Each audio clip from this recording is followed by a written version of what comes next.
ಅದನ್ನ ಅವರು ಸೂಟ್ ಮೂಲಕ ಫೀಲ್ ಆಗ್ಬೋದು. ಬೇಬಿ ಒದಿತಾ ಇದೆ ಅಂತ, ಬೇಬಿ ಕಿಕ್ ನ ಫೀಲ್ ಆಗ್ಬೋದು. ಅದರಲ್ಲಿ ಹುಟ್ಟುವ ಮಗು ಯಾವ ರೀತಿ ಇರಬೇಕು ಅಂತ ಅವರೇ ಡಿಸೈಡ್ ಮಾಡ್ಕೊಳ್ಬಹುದು. ಅವರ ಜೀನ್ಸ್ ನ ಎಡಿಟ್ ಮಾಡ್ತಾರೆ. ವಂಶ ಪಾರಂಪರ್ಯವಾಗಿ ಬರುವ ಕೆಲವು ಡಿಸೀಸ್ ಗಳನ್ನ ಇದರಲ್ಲಿ ರಿಮೂವ್ ಮಾಡಬಹುದು. ಮತ್ತು ಮಗು ಯಾವ ಕಲರ್ ನಲ್ಲಿ ಇರಬೇಕು, ಯಾವ ಹೇರ್ ಇರಬೇಕು, ಫೇಶಿಯಲ್ ಫೀಚರ್ಸ್ ಯಾವ ರೀತಿ ಇರಬೇಕು, ಕಣ್ಣಿನ ಕಲರ್ ಯಾವ ರೀತಿ ಇರಬೇಕು, ಹೈಟ್ ಯಾವ ರೀತಿ ಮತ್ತು ಇಂಟೆಲಿಜೆನ್ಸ್ ನ ಕೂಡ ಅದರಲ್ಲಿ ಎಡಿಟ್ ಮಾಡಬಹುದು. ಈ ರೀತಿ ಇವರು ಒಂದು ವರ್ಷಕ್ಕೆ 30,000 ಮಕ್ಕಳನ್ನ ಪ್ರೊಡ್ಯೂಸ್ ಮಾಡಬಲ್ಲರಂತೆ. ಇಷ್ಟೊಂದು ಅದ್ಭುತಗಳನ್ನ ಮಾಡ್ತಾ ಇರೋ ಈ ಕಂಪನಿ ಯಾಕೆ ಫೇಮಸ್ ಆಗಿಲ್ಲ, ಯಾಕೆ ಯಾರು ಇದ್ರ ಬಗ್ಗೆ ಮಾತಾಡ್ತಿಲ್ಲ ಅಂದ್ರೆ ಈ ಕಂಪನಿ ಒಂದು ಕಾನ್ಸೆಪ್ಟ್ ಮಾತ್ರ. ಈ ಕಾನ್ಸೆಪ್ಟ್ ನ ಪರಿಚಯಿಸಿದವರು ಆಶಮ್ ಐ ಗೈಲಿ ಅನ್ನೋರು. ಇವರು ಯಾಮನ್ಗೆ ಸೇರಿದ ಮಾಲಿಕ್ಯುಲರ್ ಬಯಾಲಜಿಸ್ಟ್.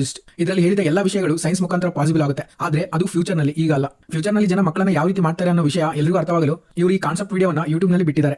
ಇದು ಕೇವಲ ಕಾನ್ಸೆಪ್ಟ್ ಅಷ್ಟೇ ಅಲ್ಲ, ಇದ್ರ ಮೇಲೆ ಇವರು ಕೆಲಸ ಕೂಡ ಮಾಡ್ತಾ ಇದ್ದಾರೆ. ಆದ್ರೆ ಅದು ಈಗಲೇ ಬರೋದಿಲ್ಲ. ಆದ್ರೆ ಇಂಥ ಮಕ್ಕಳು ಸಮಾಜದಲ್ಲಿ ನಾರ್ಮಲ್ ಆಗೋದ್ರಿಂದ ಕೆಲವು ಹೊಸ ಸಮಸ್ಯೆಗಳು ಉಟ್ಕೊಳ್ಳುತ್ತೆ. ದುಡ್ಡಿದ್ದವರು ಮಾತ್ರ ಬೇಬಿನ ತಮಗೆ ಬೇಕಾಗಿ ತರ ಡಿಸೈನ್ ಮಾಡಿಸ್ಕೊಳ್ತಾರೆ. ಆದ್ರೆ ಬಡವರು ಏನ್ ಮಾಡಬೇಕು? ಮತ್ತು ಇದರ ಇಂಪ್ಯಾಕ್ಟ್ ಮಹಿಳೆಯರ ಮೇಲೆ ಕೂಡ ಇರುತ್ತೆ. ಮಹಿಳೆಯರ ಲೈಫ್ ಸ್ಟೈಲ್ ಕಂಪ್ಲೀಟ್ ಆಗಿ ಚೇಂಜ್ ಆಗುತ್ತೆ. ತಾಯಿ ಮಗುವಿನ ಸಂಬಂಧ ಕೂಡ ಈಗಿರೋಷ್ಟು ಗ್ರೇಟ್ ಆಗಿ ಇರೋದಿಲ್ಲ.